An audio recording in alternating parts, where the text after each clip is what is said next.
Jangan kalian itu menganggap remeh dosa-dosa kecil. Karena gunung yang besar itu terdiri dari bebatuan yang kecil. Bismillah, Drabanian Stars.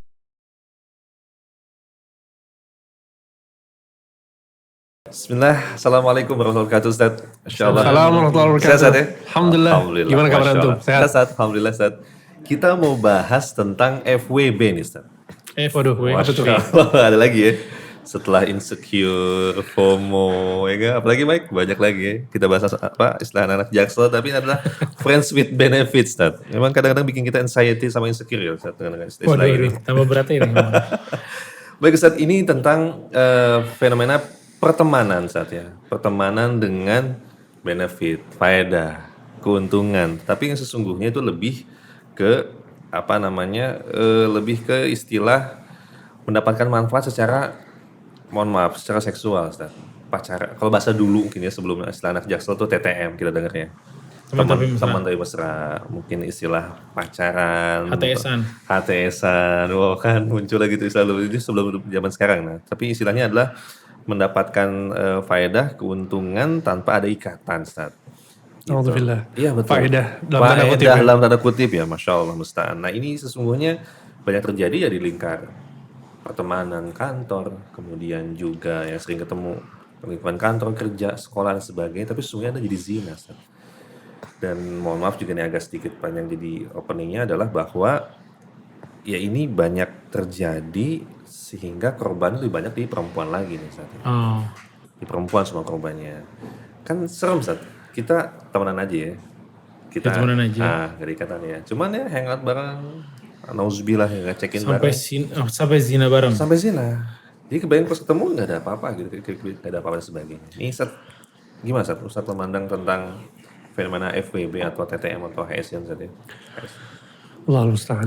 Bismillah, alhamdulillah, wassalatu wassalamu ala rasulillah wa ala alihi wa ashabihi wa mawalah wa la hawla wa la quwata illa billah ma ba'd. Ya inilah zina ya. Inilah hakikat dari zina yang dibenci oleh Islam, dikutuk oleh Allah Subhanahu wa taala. Dalam sebuah hadis yang panjang diriwayatkan Imam Bukhari, Nabi SAW bercerita bahwa Nabi SAW diperlihatkan oleh Allah Subhanahu wa taala berbagai macam azab. Nabi SAW dibawa oleh seorang malaikat untuk diperlihatkan gitu ya oleh Allah Subhanahu wa taala berbagai macam azab. Di antaranya adalah bahwa Nabi SAW mengatakan, aku diperlihatkan dengan tungku yang sangat besar. Kemudian ketika aku melihat ke tungku tersebut, di dalamnya ada laki-laki dan perempuan yang tidak menggunakan pakaian. Kemudian kata Nabi, tiba-tiba ada api yang sangat besar, menyala-nyala, melahap mereka dari arah bawah mereka. Maka Nabi SAW bertanya kepada malaikat yang mengantar Nabi SAW. Malaikat itu mengatakan, sesungguhnya mereka adalah orang-orang yang berzina dari kalangan laki-laki dan perempuan. Sehingga di sini Nabi SAW diperlihatkan oleh Allah untuk kemudian disampaikan kepada kita tentang bahaya berzina. Bahwa zina diancam dengan azab yang berat. Dan zina merusak tatanan masyarakat. Zina merusak moral seseorang. Zina merusak keluarga seseorang. Sehingga zina ini betul-betul dikutuk oleh Islam. Saking buruknya zina, Allah Subhanahu wa taala bukan hanya melarang zina, akan tapi Allah melarang kepada seluruh perbuatan yang menjerumuskan kepada zina. Sehingga kalau kita perhatikan, Allah Subhanahu wa taala betul-betul menutup seluruh celah agar seorang itu tidak terjerumus ke dalam zina. Dalam surat Al-Isra, Allah Subhanahu wa taala berfirman, "Wala taqrabuz zina innahu kana fahishatan wa sa'a sabila." Janganlah kalian mendekati zina. Sesungguhnya zina adalah perbuatan yang keji dan jalan yang buruk. Lihat dalam ayat ini Allah Subhanahu wa taala tidak melarang zinanya, tapi Allah melarang mendekati zina. Ini lebih kuat lagi larangannya daripada cuma sekedar melarang perbuatannya. Sehingga kita dapatkan bahwa Nabi SAW melarang kita untuk bersentuhan dengan wanita. Kenapa? Karena itu bisa mengantarkan kepada zina. Nabi SAW bersabda, la an yut'ana fi ra'si rajulin bimikhyatin min hadid khairun lahu min an yamassa imra'atan la tahillulah. Ketika seorang lelaki ditusuk kepalanya dengan besi yang sangat panas, itu lebih baik baginya daripada dia menyentuh wanita yang bukan mahram. Kemudian juga Nabi SAW bersabda tentang laki-laki dan perempuan yang berduaan. Kata Nabi SAW, la an yakhluwa ahadukum la yakhluwanna rajulun bimra'atin fa inna thalithahuma syaitan. Tidaklah laki-laki dan perempuan itu berduaan kecuali yang ketiga adalah syaitan. Maksudnya syaitan ini akan menyeret dua orang tersebut untuk terjerumus ke dalam zina. Sehingga masalah perzinahan ini dalam Islam sudah clear. Ya, sudah itu adalah keburukan yang disepakati oleh seluruh agama, bahkan dalam Islam ditutup seluruh pintu yang menjerumuskan ke dalam zina. Dan juga dalam sebuah hadis Nabi SAW mengatakan la yahillu damu mri'in muslim illa bi ihda thalath. Sesungguhnya darah seorang muslim itu tidak halal kecuali 3 orang. Di antaranya adalah ats-tsayyibu bis-tsayyib, orang yang berzina dalam kondisi dia sudah menikah. Bayangkan hukumannya adalah rajam, dibunuh. Ini yang sudah menikah. Ya, sehingga maksudnya adalah bahwa zina adalah perkara yang sangat buruk, perkara yang sangat menjijikkan, kekejian, kemungkaran yang sangat besar. Sehingga inilah hakikat dari apa tadi antum bilang? Betul. FWB. Apapun kemasannya, inilah zina sih. Itulah zina, betul. Masya Allah. Mau untungnya aja. Iya. Padahal Friends with benefit gitu kan. Temen, tapi bosnya mesra. Ini semua dikemas semuanya saat ini. Masya Allah. Dan ini bagian dari meremehkan gak sih Sat? Ini berarti kata nikah nih. Zina aja bahaya gitu kan ya. Ini pacaran, kemudian zina nih. Ini kan ngerasa temenan biasa aja, tapi Nggak pacaran dia kan? Nggak pacaran Sat, karena nggak mau terikat, nggak mau ada komitmen, sehingga ada implikasi harus kewajiban lain sebagainya. Ini Mas Sat? Iya. Iya mungkin, dan itu penyakit kayak gini memang menular ya. Maksudnya menular tuh, setan tuh bisa banget ngirim-ngirimnya tuh, ngelaporinnya. Lu gak usah berat-berat nikah, lu gak usah ada tanggung jawab, gak usah ada apa, tapi enaknya dapet. Iya kan? Enaknya dapet, sampai akhirnya yang, kita zina nih topnya. Pegangan tangan, itu di Islam gak boleh kalau sama orang asing. Ya, tapi ini sangat mudah sekali untuk seorang laki-laki dapat menyentuh kulit halusnya seorang wanita tanpa ada ikatan apapun. Iya kan? Pan gitu keadaannya gitu loh. Ya. Di atas itu mau rangkul, mau cium dan lain sebagainya sampai akhirnya ke zina. Ya. Itu memang tidak lepas dari meremehkan dosa yang di awal itu diremehin dulu sama dia. Kayak pegangan-pegangan dong sih biasa aja lah. cuman salaman. Cuma itu. Dulu ya sampai ada seorang wanita gitu ya. Dia tuh meluk temen cowoknya. Biasa aja gitu loh. Meluk aja, cipika-cipiki dan lain sebagainya. Dia ngerasa hal ini sangat lumrah. Mungkin dia juga berpikir bahwa Allah Subhanahu wa taala tidak akan mengazab dia karena cipika-cipika ini tidak didasari oleh syahwat dan lain sebagainya. Kita bilang gimana gak didasari oleh syahwat? Awalnya mungkin masih ringan, namun pada saat Anda ringankan dosa tersebut akhirnya jadi besar gitu. Akhirnya jadi bumerang buat kita. Dan ingat ya, hal yang perlu diingat adalah bahwa Allah Subhanahu wa taala akan mengazab dosa yang kecil maupun yang besar. Gak ada janji di dalam Al-Quran Allah hanya akan mengazab dosa besar, gak ada. Bahkan ya, para nabi-nabi itu gak dikasih syafaat di awal-awal itu karena kesalahan-kesalahan yang mereka miliki. Kan nabi yang pertama kali dapat syafaat nanti dari kiamat nabi kita alaihissalam. Sebelum itu manusia akan datang kepada nabi-nabi yang lain untuk meminta syafaat. Tapi semuanya menyebutkan dosanya. Gitu loh. Ini menandakan satu dosa aja Allah hukum loh. Dan itu nabi gitu loh. Masya Allah. Ya kan? Gimana selain nabi? Gitu loh. Gimana selain nabi?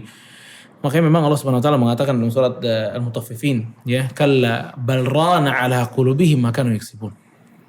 Tidaklah. Itu disebabkan hati mereka yang udah hitam. Ya, karena apa yang mereka kerjakan. Ayat ini mengajarkan kepada kita, kalau Anda berani meremehkan satu dosa, ya, dan kita tahu bahwa dalam Islam itu kalau Anda berdosa akan dititikkan titik hitam di hati kita, dan terus seperti itu, dan terus seperti itu. Nanti ada momen, dan ini puncak keburukan seorang hamba, Anda melakukan dosa dan Anda tenang. Anda melakukan dosa dan Anda tenang. Kok biasa aja ya? Biasa aja. Ini indikasi keimanan yang hilang, indikasi keimanan yang udah berantakan. Ya. Pada saat dia melakukan dosa, namun dia santai-santai aja. Padahal ada satu di dalam Sahih Bukhari ada satu budak Nabi namanya Mid'am. Si Mid'am ini ya ikut ke salah satu peperangan bersama Nabi dengan para sahabat. Singkatnya di peperangan tersebut kaum muslimin menang, dapat ghanimah. Tapi ghanimahnya bukan emas ataupun perak, bukan. Ghanimahnya hanya sekedar sapi, ada onta, ya, ada beberapa baju dan lain sebagainya. Sampai akhirnya mereka pulang dari peperangan tersebut. Dan Nabi SAW itu berhenti di rest area lah gitu ya. Sebelum nyampe gitu diberhenti dulu. Pada saat berhenti Mid'am ini disuruh oleh Nabi SAW untuk menurunkan barang-barang yang ada di onta. Barang-barang Nabi. Mid'am tolong turunin. Begitu lagi mau menurunkan barang-barang Nabi SAW. Ternyata ada peluru nyasar ke Mid'am. Ada anak panah yang justru kena Mid'am. Mati dia. Subhanallah. Begitu mati sahabat tuh serentak mengatakan hani'an lahu bisyahadah. Wah mati syahid nih Mid'am nih. Bayangin habis perang nih, lagi bantuin Nabi SAW. Oh, hani'an lahu bisyahada. Namun kata Nabi SAW, bal walladhi nafsi biyadih, inna syamlata allati asabaha yawma Khaybar minal ghanaim, lam tusibhu al-maqasim, la tash'ali alaiha naran. Kata Nabi SAW, dia enggak mati syahid. Sorban yang dia ambil waktu perang kemarin sebelum saya bagikan ghanimah. Jadi Mid'am itu melakukan ngambil ghanimah sebelum dibagiin. Tapi yang diambil cuma sorban. Bukan sesuatu yang besar, bukan satu ekor sapi, bukan. Cuma selendang aja, sorban aja. Dan kata Nabi SAW, sorban itulah yang akan menyalakan api neraka untuknya nanti. Maksudnya Nabi SAW, ini kecil, di mata kalian kecil, tapi ini dosa. Dan Allah akan azab dengan dosa tersebut. Ya. Dan maksud saya juga di sini adalah, jangan memandang kecil suatu dosa gitu loh. Oh gak apa-apa, gue pegangan tangan dulu, gue rangkulan dulu, gue cecetan dulu, gue sayang-sayangan dulu. Nanti ada puncaknya gitu loh. Pada saat Anda merasa nyaman di dosa-dosa kecil ini, nanti ada waktunya Anda juga akan merasa nyaman di dosa besar. Dan sebab besar banget seseorang akan terjerembab ke dalam nerakanya Allah. Makanya Rasulullah SAW mengatakan, ya, innal mu'mina idza yara dhanbahu ka'annahu jabalun yaqa'u alaih. Seorang mukmin itu kalau ngelihat dosa kayak ada gunung yang bakal nimpah dia gitu loh. Ini mestinya konsep seorang mukmin dalam ngelihat dosa gitu, dia khawatir betul dengan dosanya akan membahayakan dirinya. Sedangkan orang yang munafik, dan munafik kita tahu hatinya nggak tahu bentuknya kayak apa, udah munafik, naudzubillah. Dia ngelihat dosa tuh cuma seperti satu ekor lalat yang ada di hidungnya, kemudian dia tepak dan lalat itu terbang. Ini tenang, santai, nggak merasa ada apa-apa gitu loh. Dan ini masalahnya gitu loh. Ya, dan masalah sampai zina dianggap ringan, biasa. Sampai ini temen ngobrol, gue bisa cekin kemarin bro sama dia, temennya biasa. Subhanallah. Ya akhi, nanti lagi mengundang azab, santai gitu loh. Ini benar-benar hal yang parah dan mesti kita takut dengan dosa kecil pula dosa besar. Apalagi konteksnya zina. Zina santai. Iya, makanya. Ya tadi ya, hal besar dimulai dari hal yang kecil saat ya. Jadi saat kita akan melakukan dosa masih ada rasa resah, itu kan sebuah indikasi yang baik. Indikasi yang baik. Cuma kan ini mulai dilakukan, mulai rasa biasa, itu yang paling. Makanya para ulama ada satu syair wala tahqiranna minas saghirah. Jangan kalian itu menganggap remeh dosa-dosa kecil. Fa inal jibala minal hasa. Karena gunung yang besar itu terdiri dari bebatuan yang kecil. Masyaallah. Yang kecil nggak boleh macam-macam gitu loh. Gimana nih zina terus udah gitu udah punya laki, udah punya bini tapi zina, TTM-an apa segala macam. Dan juga yang dijelaskan oleh para ulama juga adalah bahwa dosa kecil itu bisa berubah menjadi dosa besar dalam beberapa keadaan. Di antaranya kalau dosa kecil itu terus-menerus dilakukan, dia jadi dosa besar. Atau dosa kecil itu diremehkan, dia berubah kondisinya jadi dosa besar. Nah ini bagaimana kalau kemudian dosa besar yang diremehkan? Jadi berlipat-lipat ganda akhirnya. Allah Ustaz. Semoga ini kita, dan pembahasan ini kan jadi kayak nyambung dengan pembahasan sebelumnya saat bahwa ini timbul dari mungkin tadi ya dosa-dosa kecil yang dekat biasa, atau mungkin tadi saat kan ketemu di kantor nih saat ya. Keadaannya harus kerja keluar rumah, khususnya wanita gitu kan saat ya. Lingkungan kerja kan nggak mungkin seideal yang kita inginkan. Pasti bergabung laki-laki perempuan di situ Ustaz. Kemudian juga gimana meeting bareng, harus melayani klien bareng, entertain, jalan kemana Ustaz, walhasil sampai malam. Ini kan sebuah hal-hal yang jadi memancing timbul hal ini Ustaz ya. Namanya awalnya teman biasa, teman sekantor, sering project bareng, ketemuan dan sebagainya. Apa ini gimana Ustaz untuk bisa memposisikan diri buat teman-teman yang ya qadarullah mesti harus keluar rumah tapi kondisi pekerjaan seperti ini Ustaz gitu ya. Gimana kira-kira Ustaz? Kalau zina tersebut disebabkan oleh lingkungan yang dia sekarang lagi kerja, maka dia harus meninggalkan lingkungan tersebut. Insyaallah. Ya, ada kaidah umum yang disebutkan oleh para ulama, ma la yatimul wajibu illa bihi fahuwa wajib. Sesuatu yang wajib yang tidak bisa dilakukan kecuali dengan melakukan hal yang lain, maka hal yang lain ini hukumnya wajib. Meninggalkan zina hukumnya apa? Wajib. Wajib.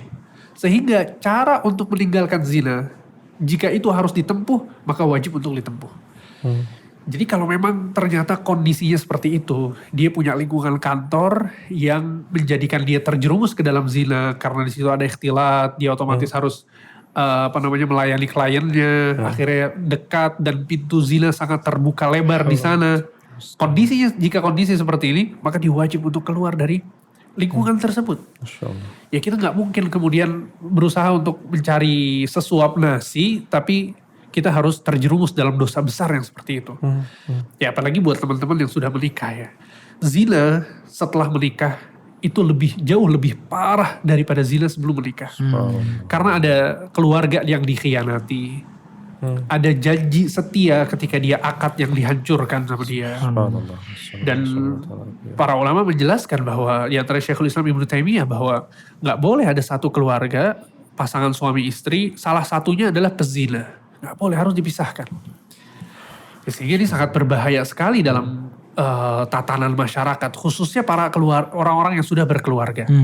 Ya, sehingga maksudnya adalah kalau kondisinya seperti itu, yang menjadikan dia akhirnya berzina, maka dia harus keluar dari lingkungan tersebut. Mencari lingkungan yang lebih baik, yang lebih kondusif, yang bisa menjaga dirinya. Alhamdulillah mungkin hidayah menyapa buat teman-teman muslimah di luar sana saja. Baik itu via kajian langsung offline atau lewat tayangan seperti ini. Mulai merasakan indikasi kayak memang nih indikasi tempat bahaya harus keluar. Cuman apa ada saat mungkin masih terikat dengan mungkin kontrak kah, atau mungkin tadi ya seperti mungkin dibahas di episode yang lain bahwa dia ada kewajiban mesti menafkahi orang tua, adik-adik dan sebagainya. Ini gimana Ustaz? Kondisinya nggak bisa langsung keluar buat teman-teman muslimah nih gimana Ustaz? Barakallahu fikum. Sebenarnya nggak muslimah doang juga ya kayaknya ya. Tapi ini laki-laki juga nggak jauh dari keadaan pekerjaan yang seperti ini gitu loh. Barakallahu fikum. Pertama kita mesti tahu alasan Anda nggak keluar nih apa. Jangan mudah-mudah mulai beli darurat ternyata nggak darurat. Oke. Gitu loh. Ya. Selama Anda mampu untuk keluar, Anda keluar. Ya. Kecuali ada mudarat yang lebih besar daripada itu. Saya kalau keluar kena denda penalti sekian dan saya nggak ada duitnya dan ini cukup memberatkan nanti dan lain sebagainya. Kalau memang keadaannya seperti itu, maka dia bertahan di kantor tersebut, misal harus diwajibkan bertahan menghabiskan kontrak selama 6 bulan misalnya. Ini 6 bulan dia harus mujahadah dirinya. Dia harus bersikap teguh dalam pekerjaannya, tidak mau ikhtilat, tidak berlebih-lebihan, nggak cekikikan sama laki-laki. Kalau yang laki-laki nggak cekikikan sama perempuan, nggak ngobrol yang aneh-aneh di grupnya, di chatnya, nggak suka makan siang terus bareng beli apa, nggak pantas kayak gitu. Ini Anda mau keluar, gitu loh. Jangan terus enak-enakan di dalam kondisi yang mestinya Anda keluar di situ, gitu loh. Ya. Katakanlah Anda harus di dalam situ dalam keadaan memang urgent banget nih, nggak bisa. Kalau saya suruh penalti ini sangat berat buat saya dan seterusnya. Ya berarti ada darurat. Wa darurah tuqaddar biqadariha. Dan hal yang darurat itu dipakai sesuai dengan kadarnya. Ya, sesuai dengan kadarnya. Biasanya orang mencontohkan dengan makan babi di tengah hutan misalnya. Kalau dia nggak ada makanan, dia mestinya cuma ada babi doang, terus babinya mau diapain? Nanti wah enggak, pilih yang paha lebih enak. Enggak, ini cuma buat hidup aja gitu loh. Cuma buat hidup aja. Jadi di kadarnya berkadar yang dibutuhkan aja gitu loh. Begitu juga dalam pekerjaan gitu. Ya. Jangan terus malah enjoy dengan keadaan seperti itu. Enggak, Anda harus resah dengan keadaan seperti itu. Betul, betul. Ya, itu baru dia boleh melanjutkan pekerjaannya menunggu sampai di waktu dia mesti keluar gitu loh. Dalam keadaan-keadaan seperti ini gitu loh.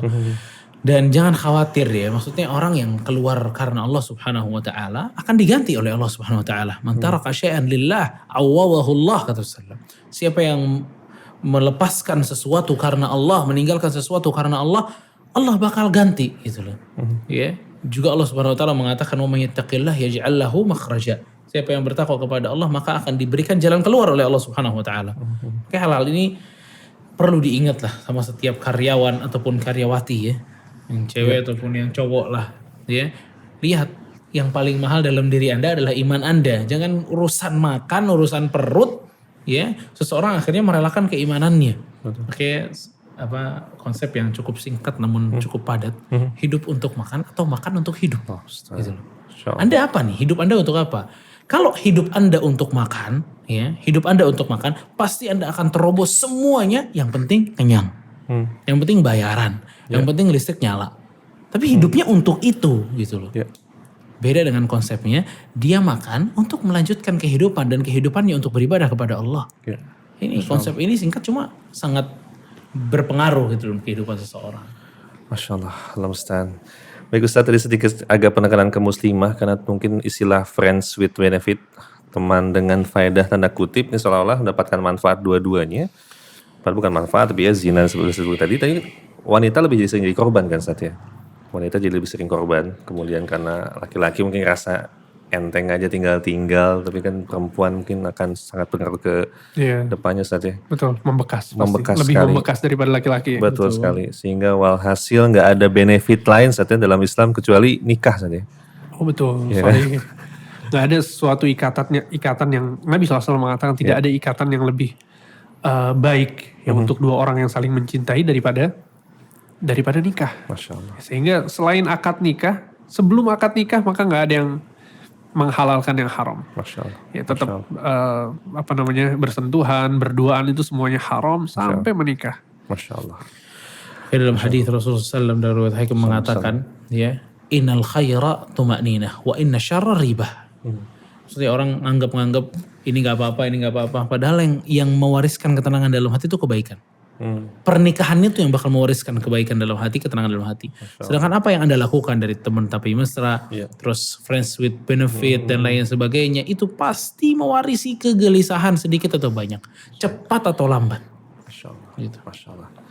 Yuk kita cari benefit dengan yang halal insya Allah. Allah mudahkan teman-teman semua. Masya Allah. Ustaz syukran jazakallah khair. Jazakallah Ustaz atas waktu dan kesempatannya. Masya Allah. Dan kami ucapkan terima kasih kembali buat teman-teman sama saya ini yang telah mensupport wardrobe kita pada kali ini. Alhamdulillah.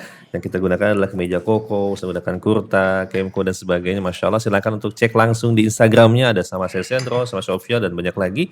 Dan menyediakan wardrobe dari mulai baju, sirwal, pantalon, kemudian hingga footwear. Masya Allah banyak sekali, silakan langsung dicek. Dan bagi yang akan datang ke toko offline-nya bisa langsung di Buah Batu Bandung atau di Tanah Abang Jakarta. Masya Allah. Dan juga Ustadz, kali ini depan kita dari tadi wanginya Ustadz, Masya Allah. Macam-macam. Ini waktunya gorengan nih, Masya Allah. Waktunya benefit ini. Timunnya mana ya, Masya Allah. Baik. Tapi ini bukan sembarang gorengan saat ini, namanya Ramol, the next level of Molen. Wih, salah satu snack legendaris khas Indonesia. Menyediakan rasa molen dengan rasa yang manis juga gurih. Penasaran Ramol saat ini Ustaz. Buat yang suka manis, bestsellernya ada. Nah, Ustaznya ada jamaah nih. Molen Arab manis Ustaz. Masya Allah. Ada yang gurih, bestsellernya ada molen gurih makaroni skotel. Ini skotel. Kemudian juga molen gurih nugget ayam. Masya Allah. Yang suka original ada molen klasik original dan molen klasik coklat. Satu box ini isinya ada 10 pieces. Cocok sebagai makanan snack di setiap acara favorit kamu. Dan juga jangan khawatir, setiap molen dari Ramol terbuat dari bahan-bahan pilihan yang insya Allah halal dan thayyib. Dan pas juga lagi musim hujan nih ya, Masya Allah enaknya makan Ramol anget-anget nih. Dan langsung aja yuk pesan Ramolnya ada cabang Lebak Bulus, Cipete. Dan langsung saja cek dan follow Instagramnya Ramol @ramol.id. Dan Ramo juga nih open juga buat franchise buat kamu yang mau usaha makanan. Karena Ramo juaranya molen. Masya Allah. Kita coba. Baik. Terima kasih teman sekalian. Jangan lupa ya untuk bisa support kegiatan dakwah kita. Langsung bisa mensupport di rekening dan operasional telah disiapkan. Kemudian juga silakan untuk like, follow, dan share di Instagram. Kemudian juga YouTube dan juga Spotify dan juga Clubhouse. Dan kita akan kembali berjumpa juga di kajian-kajian rutin awal malam selain Eteros ini ya, Masya Allah. Terima kasih. Kita akan akhiri. Wassalamualaikum warahmatullahi wabarakatuh. Waalaikumsalam warahmatullahi wabarakatuh.